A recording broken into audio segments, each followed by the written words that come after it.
వేధింపులు, అధికారులు, రాజకీయ కనీస వేతనం 26,000 రూపాయలు వెంటనే, ఆశాలకు కనీస వేతనం 26,000 రూపాయలు వెంటనే గుర్తించాలి. ఆశాలను ప్రభుత్వ ఉద్యోగులుగా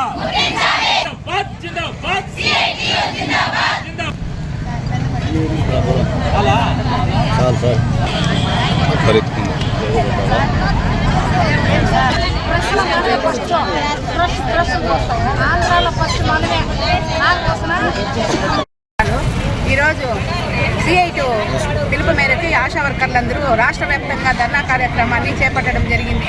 అది ఎందువల్ల అంటే ముందు ప్రభుత్వం మాకు ఫిబ్రవరి 9వ తేదీ 9 అజెండా పాయింట్ల మీద మాకు మినిట్స్ రూపంలో ఇచ్చింది. దాన్ని ఇంతవరకు జీవో రూపంలో పాస్ చేయడం లేదు. అడుగుతుంటే పాసెస్లో ఉంది, అక్కడుంది, ఇక్కడుంది అని కాలం గడిపేస్తా ఉంది ప్రభుత్వము.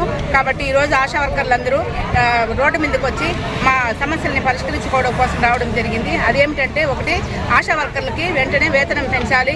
తర్వాత వచ్చిందను ఆశా వర్కర్లకి రికార్డ్స్ అనేది ప్రభుత్వమే ఇస్తామని ఏప్రిల్లోనే మాకు వాగ్దానం చేసింది. ఇంతవరకు రికార్డ్స్ ఇవ్వలేదు. తర్వాత ఆశా వర్కర్లకి గ్రూప్ ఇన్సూరెన్స్ అనేది ఇంతవరకు కల్పించలేదు.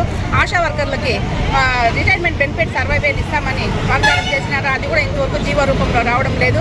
62 సంవత్సరాలు వయోపరిమితిని పెంచుతామని చెప్పినారు. అది కూడా ఇంతవరకు జీవో పాస్ చేయడం లేదు.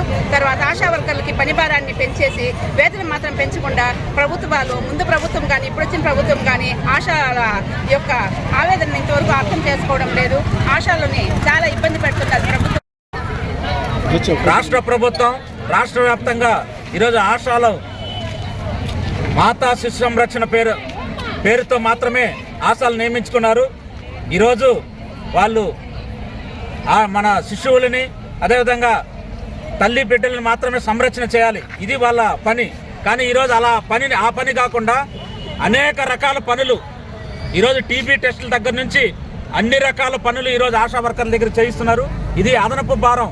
అందువల్ల రాష్ట్ర ప్రభుత్వం ఏదైతే లక్ష్యం అనుకున్నదో ఆ లక్ష్యాన్ని నీరుగారుస్తున్న పరిస్థితి మనం చూస్తున్నాం. అందువల్ల ఈ రాష్ట్ర ప్రభుత్వం ప్రతిపక్షంలో ఉన్నప్పుడు ఆశా కార్మికులు పోరాటం సందర్భంగా మేము అధికారంలోకి వస్తే ఆశా కార్మికుల మీద పని భారం తగ్గిస్తాం, కనీస వేతనాలు అమలు చేస్తాం, వాళ్ళ పని ఏది ఉందో ఆ పని వరకే చేయిస్తామని చెప్పి స్పష్టమైన హామీ ఇచ్చింది. మరి ఆ హామీని ఇప్పటి వరకు నెరవేరలేదు. మన పెట్టిన బడ్జెట్లో కూడా ఈరోజు నేషనల్ హెల్త్ స్కీమ్కి బడ్జెట్లో కోత పెట్టారు. అందువల్ల బడ్జెట్ అదనంగా ఇవ్వాలని చెప్పి ఈరోజు ఆశా పనుల వరకే చేయించాలని చెప్పి సుప్రీంకోర్టు ఏదైతే చెప్పిందో ఈరోజు కనీస వేతనం 26,000 రూపాయలు, గ్రాట్యుటీ అమలు చేయాలని చెప్పి, ESI PF అమలు చేయాలని చెప్పి మేము CI2గా డిమాండ్ చేస్తున్నాం.